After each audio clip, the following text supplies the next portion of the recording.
Hello, welcome to law excellence. Project Setu అన్న ప్రోగ్రాంలో UPSC prelims related videos చూస్తున్నామండి. అందులో భాగంగా రీక్యాప్ అనే ప్రోగ్రాంలో మనం సెప్టెంబర్ 2020 నుంచి ఆగస్ట్ 2021కి సంబంధించినటువంటి కరెంట్ అఫైర్స్ చూస్తున్నాము. ఒకవేళ మీరు సెప్టెంబర్ 2021 కూడా చేద్దాము అంటే మీరు ఒకసారి కమెంట్స్లో చెప్పండి, వీలైతే ప్రయత్నిద్దాం. ఆల్రెడీ టైం దగ్గరికి వచ్చేసింది కదా అని చెప్పేసి నేను ఆలోచిస్తున్నాను. లేదు చేద్దాము అంటే చేయడానికి నేను సిద్ధంగానే ఉన్నాను. రైట్, ఆగస్ట్ 2021కి సంబంధించిన పార్ట్ 2 అండి ఇది. ముందుగా ఎకానమీతో స్టార్ట్ చేద్దాం. First issue, retrospective taxation laws in India. రెట్రోస్పెక్టివ్గా చట్టాలు అంటున్నారు. మనకి Cairn India case, Vodafone case, వీటిలో ఇంటర్నేషనల్ ఆర్బిట్రేషన్ సెంటర్స్ ఇవన్నీ కూడా మనకి ఇండియా అనేటటువంటిది బైలేటరల్ ఇన్వెస్ట్మెంట్ ట్రీటీస్ అని చేసుకొని రెట్రోస్పెక్టివ్గా ట్యాక్స్ని ఇంపోజ్ చేయడం అనేది కరెక్ట్ కాదు అన్నారు. అందుకోసం రీసెంట్గా టాక్సేషన్ లాస్ అమెండ్మెంట్ బిల్ అనే దాన్ని ఇంట్రడ్యూస్ చేశారు. అది పాస్ అయింది కూడా. దీని ప్రకారం 2012లో రెట్రోస్పెక్టివ్ ట్యాక్స్ అనేది ఇంట్రడ్యూస్ చేశారంటే కొత్త ట్యాక్స్ తీసుకొని వచ్చి అది 1961 నుంచి ఇంప్లిమెంట్ అవుతుంది, వెనక టైం నుంచి అన్నారు. సో అందుకే రెట్రోస్పెక్టివ్ టాక్సేషన్ అంటారు. సో ట్యాక్సెస్ అనేటటువంటి వాటికి సంబంధించి మరి ట్యాక్స్ వేసుకునే అధికారం ఉంది, కానీ రెట్రోస్పెక్టివ్ ట్యాక్స్ అనేటటువంటి ఎంతవరకు కరెక్టు, ప్లస్ ఆర్బిట్రేషన్లో మనం ఇంత మనీ కట్టాల్సి వస్తుంది. అందుకని మనం ఏమన్నాము, మేము ఆ ట్యాక్స్ని తీసేస్తాం, మీరు ఎంతైతే కట్టారో అంత ఇస్తాం, కానీ మీరు అన్ని కేసులు వెనక్కి తీసుకోవాలి అన్నాము. సో రెట్రోస్పెక్టివ్ టాక్సేషన్ లా అని అంటారు, దాన్ని వెనక్కి తీసుకోవడం జరిగింది. Next issue, poverty estimation in India. World bank ప్రకారం పావర్టీ అనేటటువంటి రేట్స్ పెరుగుతూ ఉన్నాయి. కోవిడ్ అనేటటువంటి ఇంకా పీపుల్ని వల్నరబుల్ చేసింది. పావర్టీ రేట్స్ ఇంకా ఎక్కువ ఉండొచ్చు, అది ఇక్కడ చెప్తున్నది. మరి ఆ కంటెక్స్లో అసలు పావర్టీ యొక్క మీనింగ్ ఏంటండి? పావర్టీ అంటే వెల్బీయింగ్, దానికి సంబంధించి మినిమం రిసోర్సెస్ కూడా లేకపోవడము, ఇన్కమ్ కానివ్వండి, బేసిక్ గూడ్స్ని సర్వీసెస్ని యాక్సెస్ చేసుకోలేకపోనివ్వడం కానివ్వండి, సర్వైవల్ విత్ డిగ్నిటీ లేకపోవడం, ఇవన్నీ కూడా పావర్టీ యొక్క క్యారెక్టరిస్టిక్స్. ప్రస్తుతానికి మనం రంగరాజన్ కమిటీ అనేటటువంటిది, సురేష్ టెండూల్కర్ కమిటీ అని 2 కమిటీస్ ఇచ్చిన ఫార్ములాస్ని వాడి ఓవరాల్గా పావర్టీ ఎస్టిమేషన్ చేస్తున్నాం. సురేష్ టెండూల్కర్ కమిటీ ఏమో 2019లో రిపోర్ట్ని సబ్మిట్ చేస్తే, రంగరాజన్ కమిటీ 2014లో. సురేష్ టెండూల్కర్ కమిటీ ప్రకారం ఓవరాల్గా 270 మిలియన్ పాపులేషన్ పావర్టీ కింద ఉంటే, రంగరాజన్ కమిటీ ప్రకారం 363 మిలియన్ పాపులేషన్ ఉన్నారు. సో పావర్టీని ఎస్టిమేట్ చేయడానికి మనము బిలో పావర్టీ లైన్ ఇలాగ చెప్తూ ఉంటాం కదా, దానికి వాడేది పావర్టీ లైన్ ఇండికేటర్ అంటారు. సో ఒక బేసిక్ ఇన్కమ్ లెవెల్ దానికంటే తక్కువ ఉంటే, కన్జంప్షన్ ప్యాటర్న్ అంటే ఇన్కమ్ కంటే కన్జంప్షన్ దానికంటే తక్కువ ఉంటే వాళ్ళని పావర్టీ లైన్కి దిగువ ఉన్నారని, లేదా పావర్టీ లైన్కి ఎగువ ఉన్నారని చెప్తారు. అదేవిధంగా పావర్టీ గ్యాప్ అనేది ఓవరాల్గా ఎంత డెప్త్ అనేటటువంటి ఉంది పావర్టీ. కొంతమందికి 1000 రూపాయలు వచ్చి ఉండొచ్చు, కొంతమందికి 10,000 వచ్చి ఉండొచ్చు నెలకి. సో ఎవరికి ఎక్కువ దూరం ఉంది పావర్టీ లైన్ నుంచి, దాన్ని పావర్టీ గ్యాప్ అని పిలుస్తాము. పావర్టీ లైన్, పావర్టీ గ్యాప్, ఇదేమో అబ్జల్యూట్ పావర్టీని క్యాలిక్యులేట్ చేయడానికి పావర్టీ లైన్ వాడితే, పావర్టీ గ్యాప్ అనేటటువంటిది రిలేటివ్ పావర్టీని క్యాలిక్యులేట్ చేయడానికి, రిలేటివ్ పావర్టీని సూచించడానికి మనకి పావర్టీ గ్యాప్ అనేది వాడతాము. Next, IBC amendment bill, insolvency bankruptcy కోడ్కి సంబంధించి సవరణ బిల్లు, దాన్ని ఇంట్రడ్యూస్ చేయడం జరిగింది. ఇక్కడ కార్పొరేట్ డెటార్స్, ఎంఎస్ఎంఈస్ ఇవి కాకుండా ఓన్లీ కార్పొరేట్ డెటార్స్ ఎవరైతే డిస్ట్రెస్లో ఉన్నారో వాళ్ళు ప్రీ రెజల్యూషన్ ప్యాకేజ్ అనే దాన్ని చూస్ చేసుకోవచ్చు. అంటే ఆల్రెడీ వాళ్ళ యొక్క క్రెడిటార్స్కి ఓకే అని చెప్తే ఆల్రెడీ కొంత మెకానిజం అనేది ఉంది. ఇలాంటి సంబంధించి లెట్సే స్టీల్ ఇండస్ట్రీ ఇలాంటి వాటిలో వీళ్ళు మేజర్ కంపెనీస్, సో వీళ్ళు అక్వైర్ చేసుకోవచ్చు దాన్ని. అలా ముందే ఒక ప్రీ ప్యాకేజ్ చేపెట్టడం, దానికోసం ఈ అమెండ్మెంట్ బిల్ తీసుకొని వచ్చారంటే, మామూలుగా మనకు చెప్పిన టైము 180 డేస్, ఇంకా దాన్ని ఎక్స్టెండ్ చేయాలంటే 270 డేస్, అంతకు మించి ఉండకూడదు అన్నారు ఐబీసీలో ఏదైనా ఒక దీన్ని రిజాల్వ్ చేసేటప్పుడు. కానీ ఎన్సీఎల్టీ దగ్గర ఇది డిలే అవుతూనే ఉంది.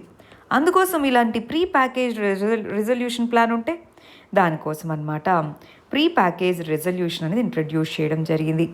ఐబీసీ అనేది ఎన్పిఎస్ని డీల్ చేయడం కోసం అండి. బ్యాంకుల దగ్గర నుంచో ఎవరి దగ్గర నుంచో అప్పు తెచ్చుకున్నారు, చెల్లించలేదు, అమ్మాలి కదా, దానికి టైం ఎక్కువ పడుతుంది. ఎవరికి అమ్మాలి అన్నది ముందుగానే ఐడియా పెట్టుకుంటే దాన్నే ప్రీ ప్యాకేజ్ రెజల్యూషన్ అని అంటారు. ఇన్సాల్వెన్సీ ప్రొసీడింగ్స్ అనేవి ఈజీగా అవుతాయి. ఇలాంటి సిస్టమ్ని యూకే వీటిలో కూడా ఫాలో అవుతుంటారు. ఫినాన్షియల్ క్రెడిటార్స్ ఒప్పుకుంటే ఆల్రెడీ ముందుగానే కొంత పొటెన్షియల్ ఇన్వెస్టార్స్ ఎవరు ఈ సెక్టార్స్లో లిస్ట్ ఉంటుంది. ఆ లిస్ట్లో ఉన్న వాళ్ళని పిలిచి ఎన్సిఎల్టీ ద్వారా రిజాల్వ్ చేయడానికి ఇది మనకు ఉపయోగపడుతుంది. Next issue SEZ, special economic zones. దానికి సంబంధించిన ల్యాండ్ ఏదైతే ఉందో దాన్ని ఫ్రీ అప్ చేయడం. ఎస్ఈజెడ్స్ మనకి ఇండియాలో ఎక్స్పోర్ట్స్ పెంచడానికి, మ్యానుఫ్యాక్చరింగ్ సెక్టార్ని ఎంకరేజ్ చేయడానికి మనం కొన్ని స్పెషల్ ఇనిషియేటివ్స్ని తీసుకున్నాం. వాటిలో ఎస్ఈజెడ్ అనేది ఒక ఎక్స్పోర్ట్ ప్రమోషన్ జోన్గా చెప్పచ్చు. స్పెషల్ ఎకనామిక్ జోన్స్ రీసెంట్గా ఎక్స్పోర్ట్స్లో కానీ ఎంప్లాయ్మెంట్లో కానీ ఓవరాల్గా వాటి కెపాసిటీ పెరిగింది. సరే, అసలు ఎక్స్పోర్ట్స్ జోన్ అంటే ఏంటి, ఈ స్పెషల్ ఎకనామిక్ జోన్స్ అంటే ఏంటి చూద్దామా. ఏషియాలోనే మొట్టమొదటి ఎక్స్పోర్ట్ ప్రాసెసింగ్ జోన్ అనేది కాండ్లా, గుజరాత్లోని కాండ్లాలో సెటప్ చేశారు. ఆ తర్వాత ఎస్ఈజెడ్ లాంటి స్ట్రక్చర్స్ చైనాలో బాగా ఫేమస్ అయ్యాయి. ఎక్స్పోర్ట్ ప్రమోషన్ జోన్స్ అనేటటువంటివి ఎస్ఈజెడ్స్ లాంటి సిమిలర్వే అనమాట. గవర్నమెంట్ ఎస్ఈజెడ్స్ని 2000లో సెటప్ చేశారు. 2005లో ఎస్ఈజెడ్ చట్టము అని తీసుకుని వచ్చి దాని ప్రకారం ఈ ఏరియాస్ని అడ్మినిస్టర్ చేస్తారనమాట. ఎస్ఈజెడ్ రూల్స్ అనేవి కూడా తీసుకొచ్చారు. ఎస్ఈజెడ్ అనేది 2000 సంవత్సరం నుంచి అవి ఆపరేషనలైజ్లో ఉన్న 2006 వరకు వీటిని ఆపరేషనలైజ్ చేశారు. వాటిని చైనా యొక్క మోడల్ ప్రకారం వీటిని చేయడం జరిగింది. ఏమేమి ఇన్సెంటివ్స్ ఇస్తారు? ఎస్ఈజెడ్ అని ఒక ప్రాంతాన్ని డిక్లేర్ చేస్తే ఏం ఉపయోగం? డ్యూటీ ఫ్రీ ఇంపోర్ట్స్, ఏదైనా ఇంపోర్ట్ చేసుకునేప్పుడు దాని మీద ఏ విధమైన డ్యూటీ వేరు. ఎక్స్పోర్ట్స్ వీటన్నిటికీ ట్యాక్స్లు అవన్నీ కూడా ఫారెన్ టెరిటరీ లాగే దాన్ని పరిగణిస్తారు. కానీ ఆ ప్రాంతం నుంచి ఇక్కడ అమ్ముకోవాలంటే, ఇండియాలోనే అమ్ముకోవాలంటే ట్యాక్స్ కట్టాలి. ఎందుకంటే అదొక ఫారెన్ టెరిటరీ లాగా పరిగణిస్తారు. కాబట్టి ఎక్స్టర్నల్ కమర్షియల్ బారోయింగ్స్ అనేవి తెచ్చుకోవచ్చు, సింగిల్ విండో క్లియరెన్స్ సిస్టము, ఇలాంటి వాటన్నిటి వల్ల ఎక్స్పోర్ట్స్ని ఇండియా నుంచి పెంచేందుకోసం తీసుకొని రాబడ్డటువంటిది ఎస్ఈజెడ్. మరి ఎస్ఈజెడ్స్ అని కొన్ని వేల ఎకరాలకు ఒకదానికి ఇచ్చారు. కొన్నిట్లోనేమో అది ఉపయోగకరంగా లేదు, అంటే ఆ ఇన్వెస్ట్మెంట్స్ రాలేదు అక్కడ. మరి ఆ ల్యాండ్ని తీసుకొని, ఇప్పటికే ఈ ల్యాండ్ అనేది తక్కువగా ఉంది, వివిధ రకాల ఇండస్ట్రియల్ పర్పసెస్కి వాటికి వాడుకోవచ్చు కదా. అందుకని ఎక్కడెక్కడ ల్యాండ్ పార్సల్స్ ఖాళీగా ఉన్నాయి వాటిని ఐడెంటిఫై చేయడం, వాటిని మానిటైజ్ చేయడం, దానికోసం ఎస్ఈజెడ్స్లో ప్రయత్నిస్తుంది గవర్నమెంట్. Next issue ఆర్ఓడిటిఈపి.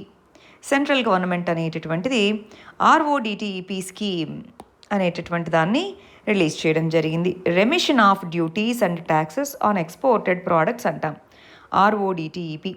ఈ స్కీమ్ అనేటటువంటిది ఎక్స్పోర్ట్స్కి సంబంధించి జీరో రేటింగ్, అంటే ఎక్స్పోర్ట్స్కి సంబంధించినటువంటి వాటి మీద ఏ విధంగానూ రెస్ట్రిక్షన్స్ తక్కువగా ఉండాలి, ట్యాక్సులు తక్కువగా ఉండాలి. అలా చేసుకోవడం వల్ల ఎక్స్పోర్ట్ మార్కెట్స్ని పెరుగుతాము. ఎస్పెషలీ కొన్ని ప్రోడక్ట్స్ ఏవి సెలెక్ట్ చేసుకుంటారు, 8555 టారిఫ్ లైన్స్ మీద టారిఫ్ అనేటటువంటి తగ్గించడం అనమాట.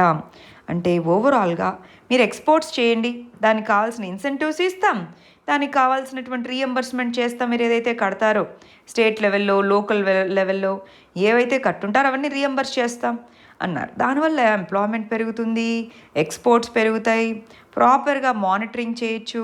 వీటన్నిటి కోసం ఆర్ఓడిటిఈపి స్కీమ్ అనే దాన్ని తీసుకొని రావడం జరిగింది. మినిస్ట్రీ ఆఫ్ కామర్స్ అనేటటువంటిది దీన్ని ఇంప్లిమెంట్ చేస్తుందండి. Next issue very important, oil bonds. Oil bonds అంటే ఏంటి? మనకి కొన్ని సంవత్సరాల క్రితం గవర్నమెంట్ అనేటటువంటిది ఆయిల్ అండ్ డీజిల్ ప్రైసెస్ని రెగ్యులేట్ చేసేది, ఇంత ప్రైసే ఉండాలి అని. ఆ తర్వాత ఇప్పుడు మార్కెట్ ఫోర్సెసే వాటి యొక్క ప్రైస్ని నిర్ధారిస్తున్నాయి. మరి ఈ సందర్భంలో ఆయిల్ బాండ్స్ సబ్సిడీస్ ఇవ్వాలి కదా. ఆయిల్ మార్కెటింగ్ కంపెనీస్కి గవర్నమెంట్ సబ్సిడీస్ ఇచ్చేది. అయితే సబ్సిడీస్ ఇవ్వడానికి డబ్బులు లేదు, మేము ఒకటేసారి ఇవ్వలేము. సో అందుకని మీకు ఒక బాండ్స్ రాసిస్తాం, వాటిని ఆయిల్ బాండ్స్ అంటాం. ప్రతి సంవత్సరం వాటి మీద మేము ఇంత అమౌంట్ని చెల్లిస్తూ ఉంటాము అని అన్నారు. సరే అని చెప్పి 15 నుంచి 20 సంవత్సరాల లాంగ్ టర్మ్ బాండ్స్ రాసిచ్చారు. దాని ప్రకారం ప్రతి ఏడాది మనం కడుతూ ఉంటామన్నమాట, ఆ బాండ్స్ మీద ఇంట్రెస్ట్ కడుతూ ఉంటాము. మరి ఆ కంటెక్స్లో ఇప్పుడు ఓవరాల్గా గవర్నమెంట్ ఏమందంటే ఆయిల్ బాండ్స్ మీద, ఆ తర్వాత మార్కెట్ ఫోర్సెస్ ఉన్నాయి. ఇప్పుడేమి దానికి కొత్తగా బాండ్స్ రిలీజ్ చేయట్లేదు, కానీ ఆల్రెడీ రిలీజ్ చేసిన బాండ్స్కి అయితే డబ్బులు కడుతూ ఉన్నాం. గవర్నమెంట్ రీసెంట్గా ఆయిల్ ప్రైసెస్ ఇంత పెరిగితే తగ్గించవచ్చు కదా అంటే, ఎక్కడ తగ్గించాలండి, ఆయిల్ బాండ్స్ మీద డబ్బులు ఎవరు కడతారు, యూపీఏ గవర్నమెంట్ ఉన్నప్పుడు వచ్చాయి అని అన్నారు. కానీ ఆయిల్ బాండ్స్కి కట్టే డబ్బులు ఓవరాల్గా టోటల్ అమౌంట్ మనకు వచ్చే ట్యాక్స్ రూపంలో పెట్రోల్ డీజిల్ మీద వచ్చే ట్యాక్స్ చూసుకుంటే ఇది హ్యూజ్, ఇది చాలా చిన్నది.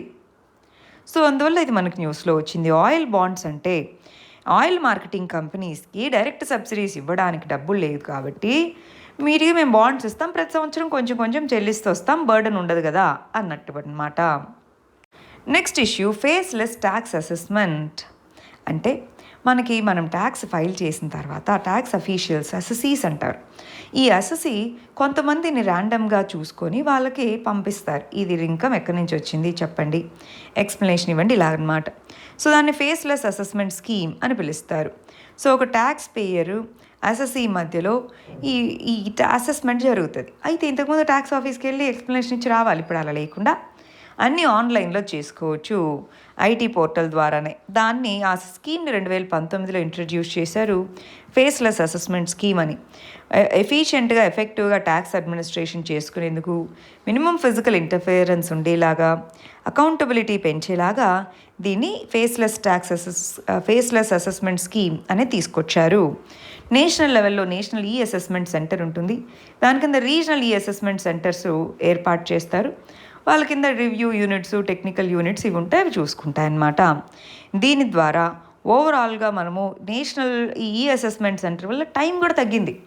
ఇంతకుముందు వాళ్ళు వచ్చి ఎక్స్ప్లెనేషన్ ఇవ్వాలి, వీళ్ళు మళ్ళీ చూడాలి, టైం కూడా సేవ్ అయింది, మనీ కూడా బాగుంది. అందుకే ఫేస్లెస్ ఈ అసెస్మెంట్ సిస్టమ్ ట్యాక్సేషన్లో ఒక ఇంపార్టెంట్ రిఫార్మ్గా చెప్పచ్చు డైరెక్ట్ ట్యాక్స్లో. నెక్స్ట్ ఇష్యూ ఆయిల్ పామ్ అనేటటువంటి దాన్ని బూస్ట్ చేయాలి. ఎందుకని ఇంపోర్ట్ చేసుకుంటున్నాం. ఈ ఇంపోర్ట్ డిపెండెన్సీ ఉండడం వల్ల రీసెంట్గా మనం చూస్తే దాని ధరలు విపరీతంగా పెరిగాయి, ఎస్పెషల్లీ కోవిడ్ టైంలో. దానికి రీజన్స్ ఒకటి చైనా నుంచి ఎక్సెసివ్ డిమాండ్ రావడం, చైనా యొక్క ఎక్సెసివ్ డిమాండ్ అనేటటువంటిది వచ్చింది ఆయిల్ పాము వీటికి సంబంధించి. రెండోది మలేషియా, యుఎస్ఏ ఇలాంటి దేశాల్లో దీన్ని బయోఫ్యూయల్స్గా వాడుతున్నారు. వీటన్నిటి వల్ల డిమాండ్ పెరిగింది, దాంట్లో ధరలు 100% వరకు పెరిగాయి. మరి అది బర్డన్ అయినా కన్స్యూమర్ మీద. అందుకోసం రీసెంట్గా గవర్నమెంట్ అనేది national mission on edible oils అనేది ఆయిల్ పామ్ అనేది తీసుకొచ్చింది. ఇంతకుముందు ఉండేది. ఆ స్కీమ్ని నేషనల్ ఫుడ్ సెక్యూరిటీ మిషన్ కింద కలిపేశారు, మళ్ళీ కొత్తగా తీసుకొచ్చారు. సెంట్రల్లీ స్పాన్సర్డ్ స్కీమ్ అనమాట. ఓవరాల్గా domestic area oil seeds, oil palm production పెంచాలి. సో దానివల్ల ఓవరాల్గా ఇండియా యొక్క ఆయిల్ ఇంపోర్ట్స్ మీద డిపెండెన్స్ తగ్గుతుంది. నార్త్ ఈస్ట్ ప్రాంతంలో, అండమాన్ నికోబార్ ప్రాంతంలో ఎక్కువ ఫోకస్ పెట్టాలి అన్నారు. దీని టార్గెట్ వచ్చేటప్పటికి ఆయిల్ పామ్ ప్రొడక్షన్ అనేటటువంటి దాన్ని అడిషనల్గా 6.5 lakh హెక్టేర్స్లో తీసుకొని రావాలి. దీని యొక్క టార్గెట్ క్రూడ్ పామ్ ఆయిల్ అనేటటువంటిది 12.2 లక్షల టన్నులని ఉత్పత్తి చేయాలి. ఇలాగ నెక్స్ట్ 10 సంవత్సరాలకి గోల్స్ పెట్టుకున్నాం. ఏపీలో పామ్ ఆయిల్ ప్రొడక్షన్ ఇండియాలోనే ఎక్కువ అన్నమాట. సరే, మరి ఇంతవరకు బాగుంది, మిషన్ అన్నారు బాగుంది, ఆయిల్ పామ్ అన్నారు, ఇంపోర్ట్స్ తగ్గుతాయన్నారు. మనం సౌత్ ఈస్ట్ ఏషియా నుంచి ఎక్కువ ఇంపోర్ట్ చేసుకుంటాం, ఇండోనేషియా, మలేషియా ఇక్కడి నుంచి. సరే, అయితే ఇప్పుడు ప్రాబ్లం ఏంటి, ఇష్యూస్ ఏంటి? నార్త్ ఈస్ట్ అండమాన్లో ఇంట్రడ్యూస్ చేస్తామన్నారు. అక్కడ ఉన్న రెయిన్ ఫారెస్ట్లు, నేటివ్ బయోడైవర్సిటీ ఎఫెక్ట్ అవుతుంది, ఆల్రెడీ చాలా దేశాల్లో ఇది చూశారు. Plus community ownership of land అనేటటువంటిది పోవచ్చు. వాటర్ స్ట్రెస్, ఎక్కువ వాటర్ని తీసుకుంటుంది ఆయిల్ పామ్ అనేది. ఇన్వేజివ్ స్పీషీస్ ఇవి, బయట నుంచి వచ్చినవి, అక్కడ నేటివ్ స్పీషీస్ కాదు. ఫారిన్ కంట్రీస్లో శ్రీలంక అనేది కంప్లీట్గా ఉన్న ప్లాంటేషన్స్ని కూడా పీకి పక్కన పడేసింది ఆయిల్ పామ్. ఎందుకని? వాటర్ విపరీతంగా వాడుకుంటుంది, బయోడైవర్సిటీ ఎఫెక్ట్ అవుతుంది, వీటన్నిటి కోసం అనమాట. అలాంటి టైంలో ఇది ఇంట్రడ్యూస్ చేయడం కరెక్టా కాదా? ఆయిల్ పామ్ బదులు అదర్ ఆయిల్ సీడ్స్, మస్టర్డ్ కానీ ఇవి ఉంటే బాగుంటుంది కదా. ఇలా ఆల్టర్నేటివ్స్ పరిగణించాలని వచ్చినందుకు న్యూస్లో ఉందండి. బట్ ఆయిల్ పామ్ అనే దానికి సంబంధించి ఈ మిషన్ని తీసుకొని వచ్చారు. Next issue government securities acquisition programme 2.0. మనకి ఆర్బీఐ అనేటటువంటిది ఓపెన్ మార్కెట్ ఆపరేషన్స్ అంటారు. అంటే ఆర్బీఐ అనేది గవర్నమెంట్ తరపు నుంచి బాండ్స్ని సేల్ చేయడం, పర్చేస్ చేసుకోవడం. బాండ్స్ అంటే ఇక్కడేంటి? గవర్నమెంట్ బాండ్స్ అన్నమాట. గవర్నమెంట్ బాండ్స్ని మనం జీ సెక్యూరిటీస్ అని పిలుస్తాం. జీ సెక్యూరిటీస్ని సేల్ అండ్ పర్చేస్ చేసుకోవడాన్ని ఓపెన్ మార్కెట్ ఆపరేషన్స్ అంటామండి. ఇప్పుడు జీ సెక్యూరిటీ అక్విజిషన్ అంటే పర్చేస్ చేసుకోవడం. ఆర్బీఐ అనేటటువంటిది మన దగ్గర నుంచి, పీపుల్ దగ్గర నుంచి బాండ్స్ని బై చేసుకుంటుంది. బాండ్స్ని అది తీసుకుంది అంటే మనకు మనీ ఇచ్చే కదా. అంటే మనీ సప్లై పెరుగుతుందా లేదా? మనీ సప్లై పెరిగింది అంటే అల్టిమేట్గా ఇన్వెస్ట్మెంట్కి, ఎక్స్పెండిచర్కి మనీ ఉన్నట్ట. దానివల్ల ఎకానమీ రివైవ్ అవుతుందన్న ఉద్దేశంతో దీన్ని తీసుకొని రావడం. 25,000 కోట్ల రూపాయలు విలువ చేసే జీ సెక్యూరిటీస్ని ఆర్బీఐ పర్చేస్ చేసుకుంటాము అని చెప్పడం జరిగింది. 1.0 G government securities acquisition programme 1.0 కింద అప్పుడు అగ్రిగేట్గా 25,000 కోట్ల రూపాయలను తీసుకున్నారు. ఇప్పుడు మళ్ళీ అంటే దీనివల్ల మనీ అనేటటువంటిది పెరుగుతుంది మార్కెట్లో. సో దానివల్ల ఎకనామిక్ గ్రోత్ రావచ్చు అన్న విధంగా అన్నమాట. గవర్నమెంట్ అనేది బారోయింగ్ ప్రోగ్రామ్ చేపడుతుంది. నేషనల్ ఇన్ఫ్రాస్ట్రక్చర్ పైప్ లైన్ అన్నారు. వీటన్నిటికీ డబ్బులు కావాలి కదా. మార్కెట్లో మనీ సప్లై పెరుగుతుంది, వాటికి తక్కువ ఇంట్రెస్ట్ రేట్తో వడ్డీలతో వస్తాయి. అందుకోసం కూడా ఈ గవర్నమెంట్ సెక్యూరిటీస్ అక్విజిషన్ ప్రోగ్రామ్ అనే దాన్ని తీసుకొని రావడం జరిగింది. నెక్స్ట్ ఇష్యూ స్టాగ్నేషన్ ప్లస్ ఇన్ఫ్లేషన్ని స్టాగ్నేషన్ అంటామండి. మరి ఇండియా అనేది ఒకవైపు ఇన్ఫ్లేషన్ ఉంది, ఒకవైపు తక్కువ గ్రోత్ ఉంది. అంటే స్టాగ్నేషన్ వైపు వెళ్తూ ఉందా అన్నది క్వశ్చన్గా మారిందనమాట. స్టాగ్నేషన్ అంటే జీడిపిలో ఎంప్లాయ్మెంట్లో పెరుగుదల లేకపోవడం, ఇన్ఫ్లేషన్ అంటే ధరలలో పెరుగుదల ఉండడం. ఒకవైపు ఇన్ఫ్లేషన్ ఎక్కువ, ఒకవైపు జీడిపి తక్కువ, అటువంటి కండిషన్ని స్టాగ్ఫ్లేషన్ అని అంటాము. Stagnant growth with rising inflation. ఇది వచ్చినప్పుడు మనకి ఎకనామిక్ గ్రోత్ పడిపోద్ది, ఇన్ఫ్లేషన్ పెరుగుతుంది, అన్ఎంప్లాయ్మెంట్ పెరుగుతుంది. మరి ఇక్కడ ఇన్ఫ్లేషన్ అనేటటువంటిది వివిధ రకాలుగా ఉందండి. ఇండియాలో ఇన్ఫ్లేషన్ని క్యాలిక్యులేట్ చేయడానికి సిపిఐ అని, డబ్ల్యూపిఐ అని 2 రకాల ఇండికేటర్స్ని వాడతాము. మరి inflation different types, mild inflation అని, walking inflation, galloping, hyper inflation, deflation, disinflation, stagflation అంటే ఇన్ఫ్లేషన్ ప్లస్ అన్ఎంప్లాయ్మెంట్. దీన్ని స్టాగ్ఫ్లేషన్ అని పిలుస్తారు. Next issue very important issue అండి. National asset monetisation pipe line అంటే వివిధ రకాల ఏజెన్సీస్ ఉండే వాటి దగ్గర ల్యాండ్ అనేటటువంటిది ప్లస్ వివిధ రకాల అసెట్స్ అనేటటువంటివి ఖాళీగా ఉన్నాయి. వాటిని ఎందుకు మానిటైజ్ చేయకూడదు, వాటిని లీజ్కి ఇచ్చి ఎందుకు మనీ రాబట్టకూడదు? నెక్స్ట్ వచ్చే 5 ఇయర్స్లో 3-4 ఇయర్స్లో 6 lakh crores అసెట్ మానిటైజేషన్ ద్వారా తీసుకొని రావాలన్నది ప్లాన్. మానిటైజేషన్ అంటే సేల్ చేయడం కాదు, లీజ్కి ఇవ్వడము. గవర్నమెంట్ దగ్గరే ఓనర్షిప్ ఉంటుంది, వాళ్ళకి లీజ్కి ఇస్తారు. సో ట్రాన్సాక్షన్ తర్వాత మళ్ళీ తిరిగి ఇచ్చేస్తారనమాట. రెవెన్యూస్ వస్తాయి దీని నుంచి. ప్రైవేట్ పార్టీకి ఇన్ఫ్రాస్ట్రక్చర్ బిల్డ్ అవుతుంది. అంటే ఒకవైపు రెవెన్యూస్ చూడాలి, ఓవరాల్గా అసెట్ మానిటైజేషన్ ద్వారా 5% ఆఫ్ రిసిట్స్ రావచ్చు అన్నది ప్లాన్ అనమాట. ఈ నేషనల్ అసెట్ మానిటైజేషన్ అన్నది ఇయర్ బడ్జెట్లో ప్రపోజ్ చేయడం జరిగింది.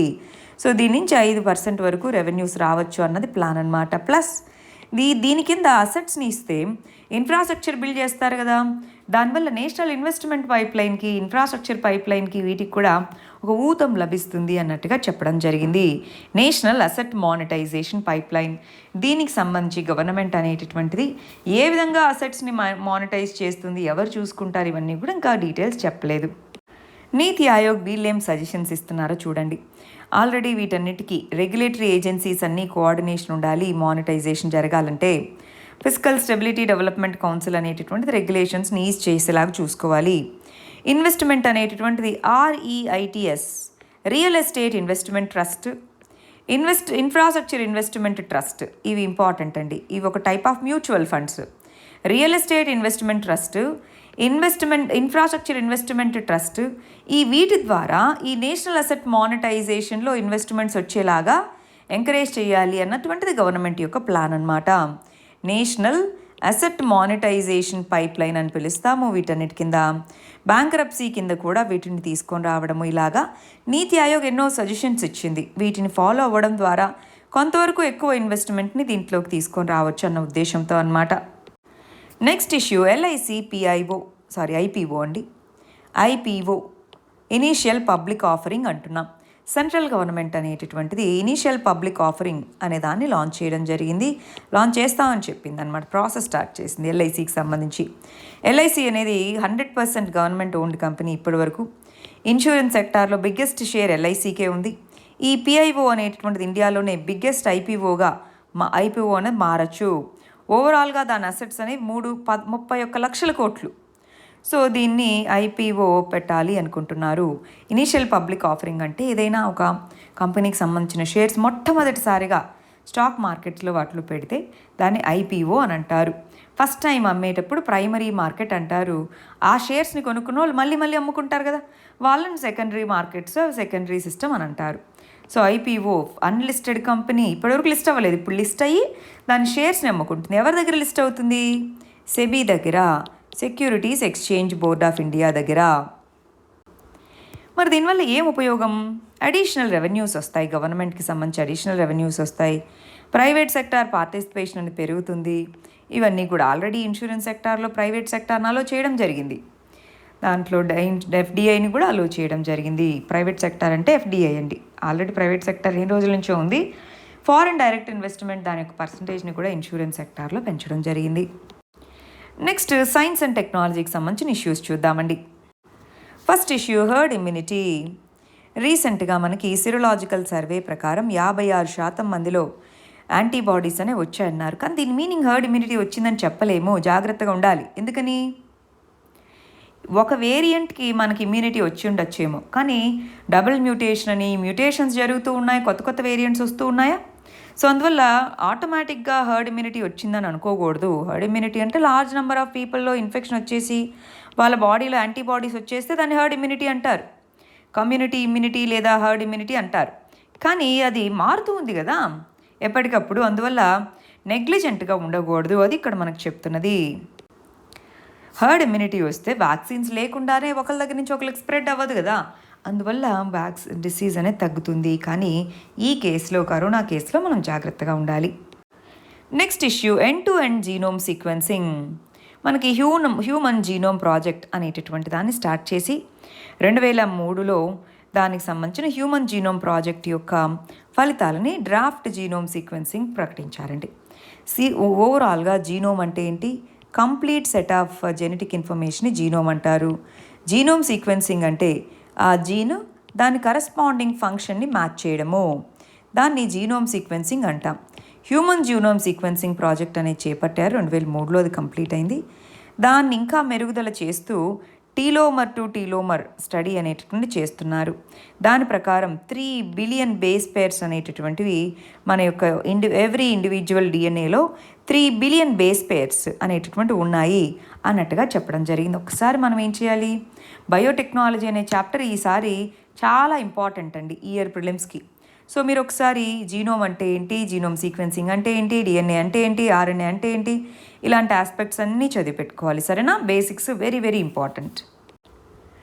సరే, అసలు ఈ హ్యూమన్ జీనోమ్ ప్రాజెక్ట్ అంటే ఏంటి, దానికి సంబంధించిన విషయాలు చూద్దాం. చూడండి, మనకి వాట్సన్ అండ్ క్రిక్ వీళ్ళు first model of RNA molecules అవి ఎలా ఉంటాయి చెప్పడం జరిగింది. 1990లో హ్యూమన్ జీనోమ్ ప్రాజెక్ట్ మొదలుపెట్టారు. 2003కి డ్రాఫ్ట్ని పబ్లిష్ చేయడం జరిగింది.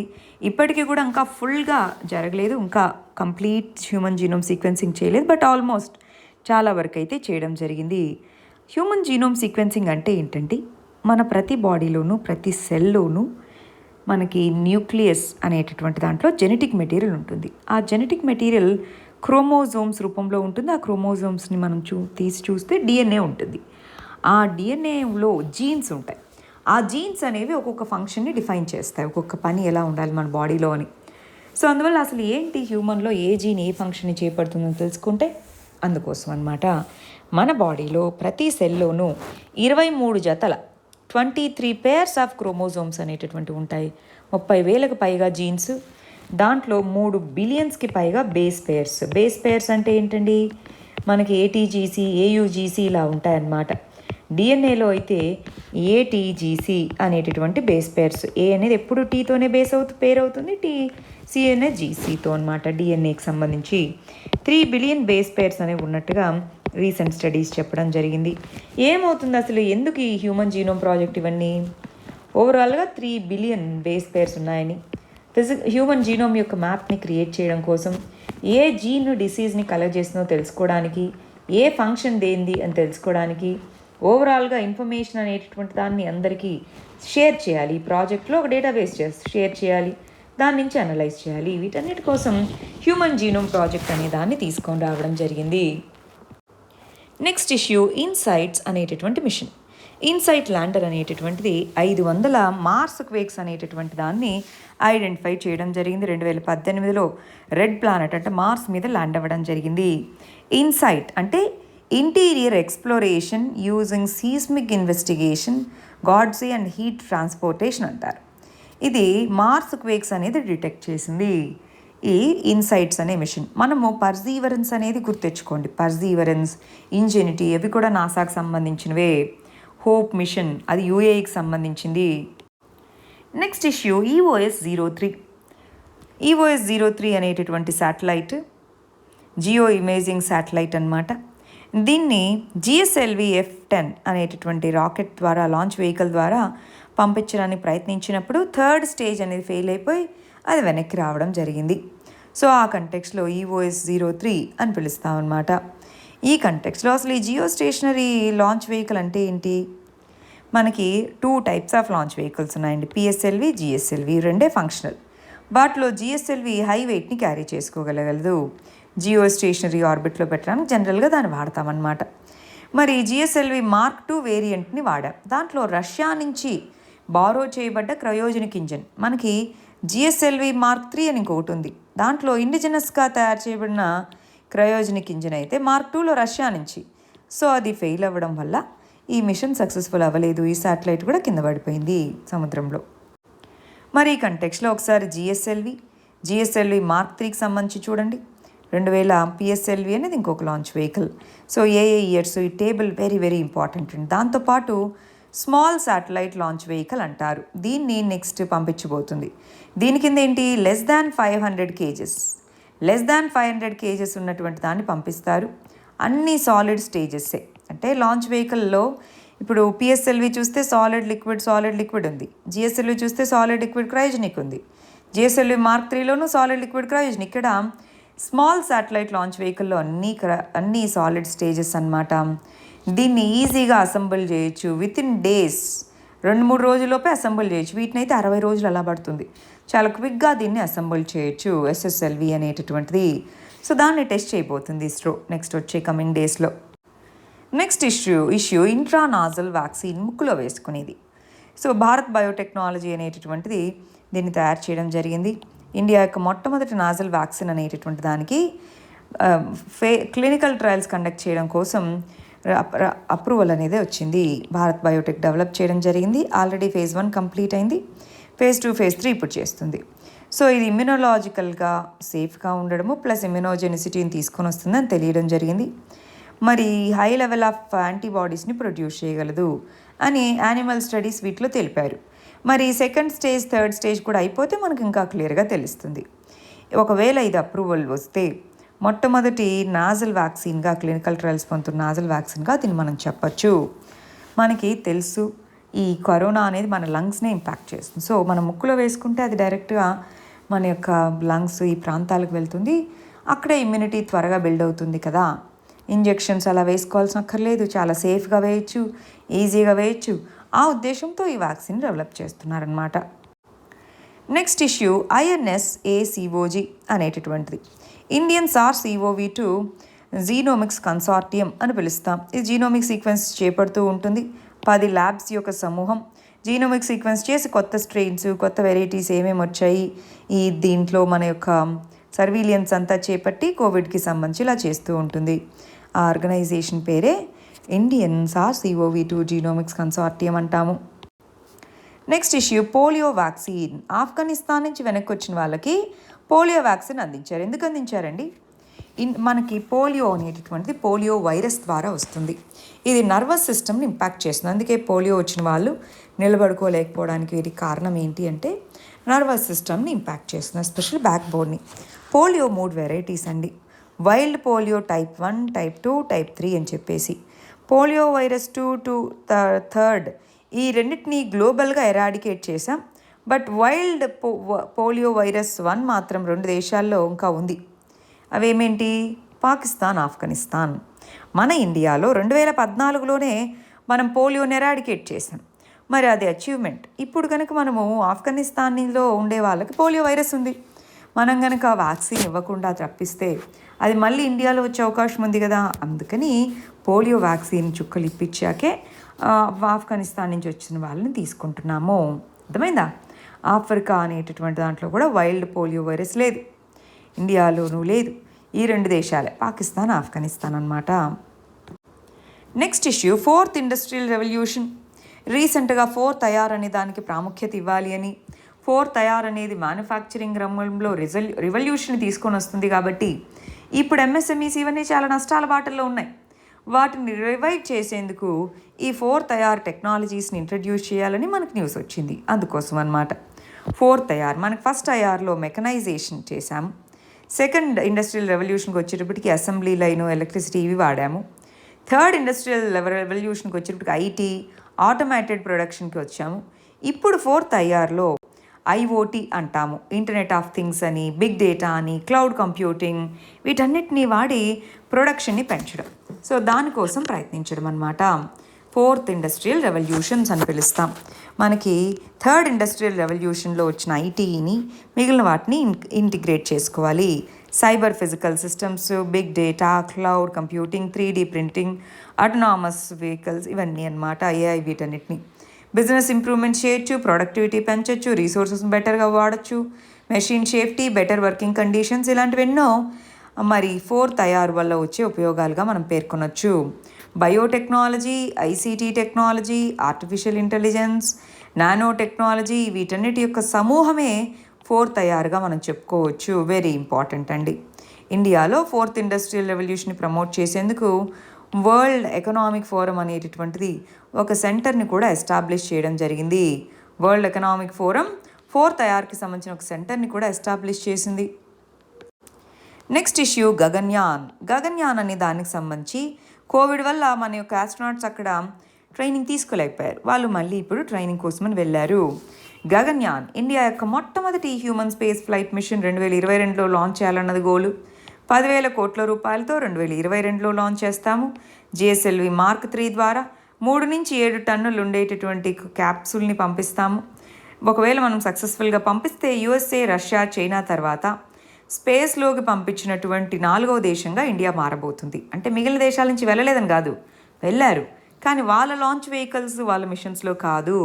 అందువల్ల ఇది సిగ్నిఫికెంట్ అనమాట. గగన్యాన్ అని పేరు పెట్టాము.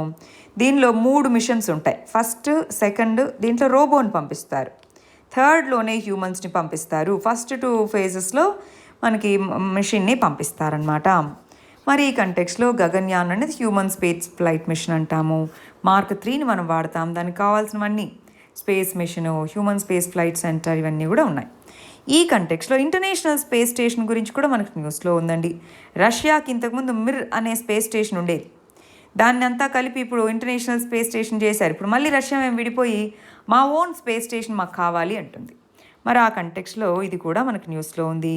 గగన్యాన్ తర్వాత ఇండియా కూడా తన యొక్క ఓన్ స్పేస్ స్టేషన్ బిల్డ్ చేసుకోవడానికి ప్రయత్నాలు మొదలుపెట్టడం జరిగింది. నెక్స్ట్ ఇష్యూ BCG వ్యాక్సిన్ వచ్చి 100 సంవత్సరాలైంది. అదేవిధంగా ఇన్సులిన్ అనే దాన్ని డిస్కవర్ చేసి కూడా 100 సంవత్సరాలైంది. వెరీ ఇంపార్టెంట్ అండి రెండు కూడా. BCG బాసిల్లస్ కాల్మెటిగ్యూరిన్ అంటారు. ఈ వ్యాక్సిన్ అనేది టీబీ నిర్మూలనకి 1921లో ఇంట్రడ్యూస్ చేయడం జరిగింది. టీబీకి సంబంధించి దీన్ని మైకోబాక్టీరియం బోవిస్ అనేటటువంటి దాన్ని మాడిఫై చేసి దీన్ని తయారు చేశారనమాట. ప్రస్తుతానికి ఉన్న టీబీకి ఉన్న ఒకే ఒక వ్యాక్సిన్ ఏది అంటే BCG వ్యాక్సినే.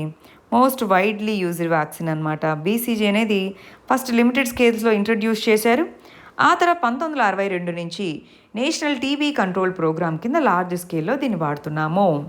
BCG వ్యాక్సిన్ అనేది టీబీకి సంబంధించినటువంటిది. నెక్స్ట్ ఇన్సులిన్ అనేటటువంటిది sir Frederick G Banting so వీళ్ళు డిస్కవర్ చేశారు. ఇన్సులిన్ అనేది ప్రపంచం మొత్తాన్ని మాది మాత్రమే కాదు అన్నారు. దానికి $1తోనే పేటెంట్ చేసుకున్నారు. సో ఈ కంటెక్స్లో 1921లో దాన్ని డిస్కవర్ చేశారు. ఆ తర్వాత ప్యూరిఫై చేసి వాటిని వయల్స్ రూపంలో అమ్మడము ఇలా చేశారనమాట.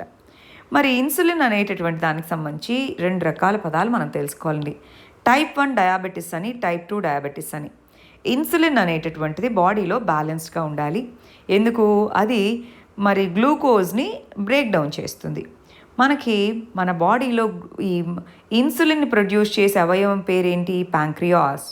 ఈ ప్యాంక్రియాస్ అనేటటువంటిది ఇన్సులిన్ని సరిగా ప్రొడ్యూస్ చేయలేకపోతే గ్లూకోజ్ సరిగా మరి డైజెస్ట్ అవ్వదు, గ్లూకోజ్ లెవెల్స్ పెరుగుతాయి. అప్పుడు మజిల్స్ అనేటటువంటివి గ్లూకోజ్ని సరిగా తీసుకోలేవు. అటువంటి డయాబెటీస్ని టైప్ 1 డయాబెటీస్ అంట. రెండో టైప్ వచ్చేటప్పటికి ప్యాంక్రియాస్ అనేది ఇన్సులిన్ని సెక్రీట్ చేస్తుంది, అది బ్లడ్లో కలుస్తుంది, కానీ బాడీ అనేది దాన్ని యూజ్ చేసుకోలేదు, మజిల్స్ యూజ్ చేసుకోలేవు. దాన్ని టైప్ 2 అంటాము. చూడండి, ఒబెసిటీ, ఇన్హెరిటెన్స్ ఇవన్నీ కూడా దీనికి దారితీస్తాయి. టైప్ 1, టైప్ 2 డయాబెటీస్ అని చెప్తాము. మరి ఇన్సులిన్ అనేటటువంటి దాన్ని ఇంజెక్షన్ రూపంలో అందిస్తున్నారు. ఈ ఇన్సులిన్కి సంబంధించి ఎన్నో రకాల టెక్నాలజీస్ ఇప్పుడు వచ్చేసాయి. ఇన్సులిన్ ఇంజెక్షన్స్ అనేవి చాలా వరకు రీచ్లోకి వచ్చే విధంగా రావడం జరిగింది. 100 సంవత్సరాలైంది దీనికి కూడా. మరి ఈ వీడియోలో లాస్ట్ టాపిక్ యుక్తధార పోర్టల్. యుక్తధార పోర్టల్ రీసెంట్గా మినిస్ట్రీ ఆఫ్ రూరల్ డెవలప్మెంట్ అనేటటువంటిది జియోస్పేషియల్ ప్లానింగ్ పోర్టల్ ఒకటి యుక్తధార అనేది తీసుకొని రావడం జరిగింది. దేనికి సంబంధించి MGNREGS యొక్క అసెట్స్ని ట్రాక్ చేయాలి. దానికోసం భువన్ అనే పోర్టల్ కింద దీన్ని తీసుకొని వచ్చారు. భువన్ అనేటటువంటిది వెబ్ పోర్టల్ అనమాట. జియోగ్రఫిక్ ఇన్ఫర్మేషన్ని అంటే జియోస్పేషియల్ ఇన్ఫర్మేషన్ని యాక్సెస్ చేసుకోవడానికి ఇది ఉపయోగపడుతుంది. బార్డర్స్ ఎక్కడెక్కడ ఏమేమి ఉన్నాయి, ఓవరాల్ డ్యామ్స్, ప్రతి దాన్ని కూడా సర్వే చేయొచ్చు. దానికోసం ఈ జియోస్పేషియల్ పోర్టలే యుక్తధార పోర్టల్గా మనం పేర్కొంటామన్నమాట. ఇస్రో భువన్ అనేటటువంటిది ఎవరు తీసుకొని రాబడినండి? ఇస్రో కింద తీసుకొని రాబడింది. భువన్ అనేది రిమోట్ సెన్సింగ్ శాటిలైట్స్, వీటి ద్వారా వచ్చిన ఇన్ఫర్మేషన్ని మ్యాప్ చేసుకుంటుంది. ఇవి పార్ట్ 2కి సంబంధించిన ఇష్యూస్ అండి. Thank you very much. All the very best.